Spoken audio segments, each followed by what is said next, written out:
Je m'appelle Philippe Gatt, je travaille à Arvalis et je suis actuellement directeur scientifique.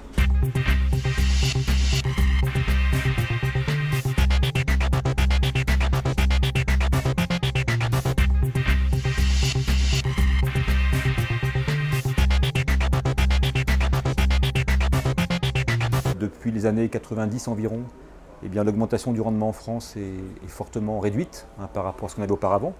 On va dire entre les années 60 et puis 90, on avait une augmentation d'environ 1,2 quintal par hectare par an.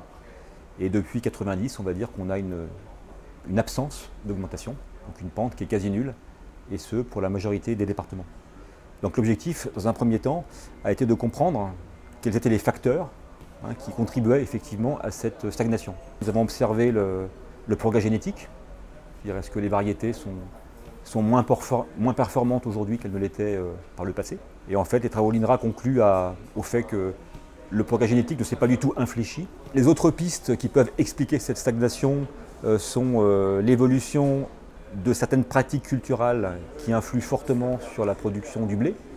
Alors en premier lieu, la fertilisation azotée, également la protection contre les maladies.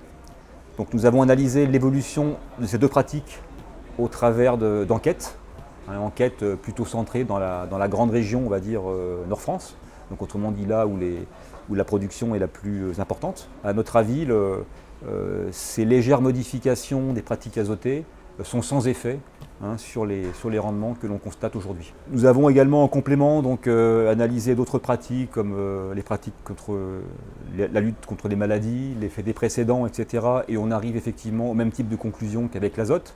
Donc même si ça a évolué, effectivement, un impact quand même relativement assez modéré sur les rendements. Si on reprend cette évolution du rendement à l'échelle de la France, et si effectivement je pars du principe que le progrès génétique est resté constant depuis 82, si je prolonge cette pente jusqu'en 2008-2009, j'obtiens des rendements qui aujourd'hui devraient atteindre environ 80-85 quintaux en moyenne.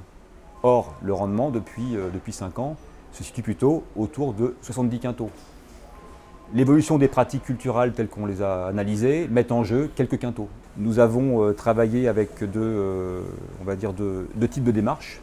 Une première démarche basée sur la simulation, avec des modèles qui prennent en compte l'action des conditions climatiques sur le rendement.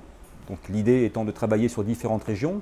Chaque région est caractérisée par une station, un type de sol, une date de semis, une variété.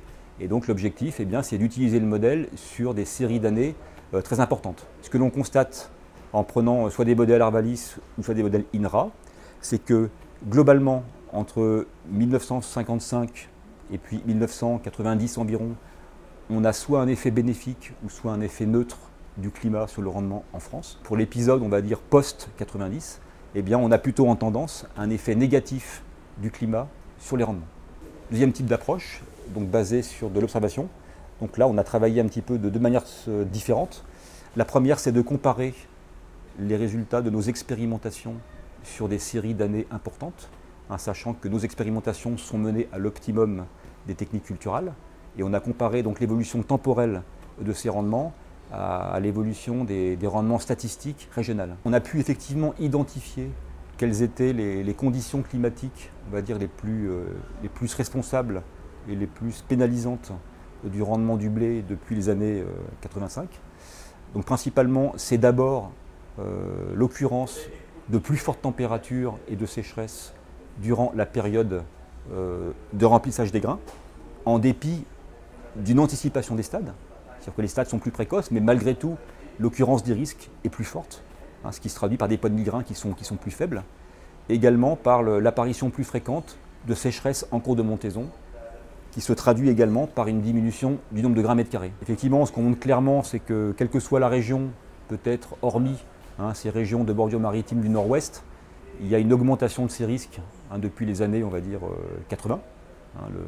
L'échaudage thermique a globalement été multiplié par 2 en moyenne, et la sécheresse a également augmenté pendant notamment la phase printanière. Si on se prolonge, on va dire, dans le futur, sachant que là on a travaillé par tronçon, la première phase, on va dire une phase plutôt proche entre 2020 et 2050, et la deuxième période plutôt entre 2070 et 2100, ce que l'on constate, c'est que finalement, il ne se passerait plus grand-chose entre ce qui se passe aujourd'hui et puis l'horizon proche.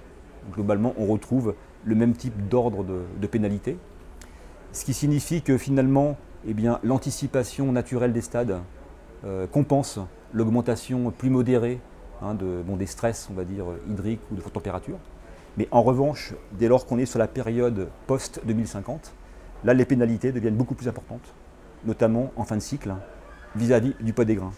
Et c'est principalement la présence de trop fortes températures qui serait à l'origine de pertes de rendement plus importantes à cet horizon-là. Après 2050, eh bien, on constate que ces températures sont beaucoup plus élevées, donc avec des maximales effectivement plus préjudiciables, et également des nombres de jours consécutifs avec de très fortes températures également plus importants, et notamment qui interviennent sur la phase précoce du remplissage, qui est la phase la plus préjudiciable vis-à-vis du rendement. On constate que ce qui semble tout à fait important, c'est d'épier plus tôt. C'est-à-dire qu'aujourd'hui, même si le climat se réchauffe, effectivement, on a gagné en précocité, mais a priori de manière insuffisante pour finalement avoir des risques minimisés. Donc il convient d'épier plus tôt. Et là, on s'aperçoit que le choix le plus efficace, eh bien, finalement, c'est de jouer sur la précocité variétale. Le fait d'avancer les dates de semis a moins, j'allais dire, d'impact que le fait de changer de variété. Face à ce nouveau contexte climatique, qui va se caractériser par plus de fortes températures, plus de sécheresse, et puis également des problèmes d'alimentation azotée induits par un déficit de pluie, eh bien, il faudra travailler également sur des critères de tolérance. C'est-à-dire comment finalement augmenter la tolérance variétale à ces stress climatiques. En revanche, il y a quelque chose qui n'est pas du tout exploré, c'est la tolérance à la canicule, avec des premières références qui semblent tout à fait intéressantes, qui ont été trouvées par l'INRA de Clermont-Ferrand, et qui montrent clairement que là, il y a manifestement un enjeu qu'il conviendrait d'explorer assez rapidement. Et puis enfin, il y a un dernier point qui est plutôt une opportunité, c'est que si le CO2 augmente, eh bien, pourquoi ne pas trouver des variétés qui finalement valorisent mieux cette augmentation de teneur en CO2.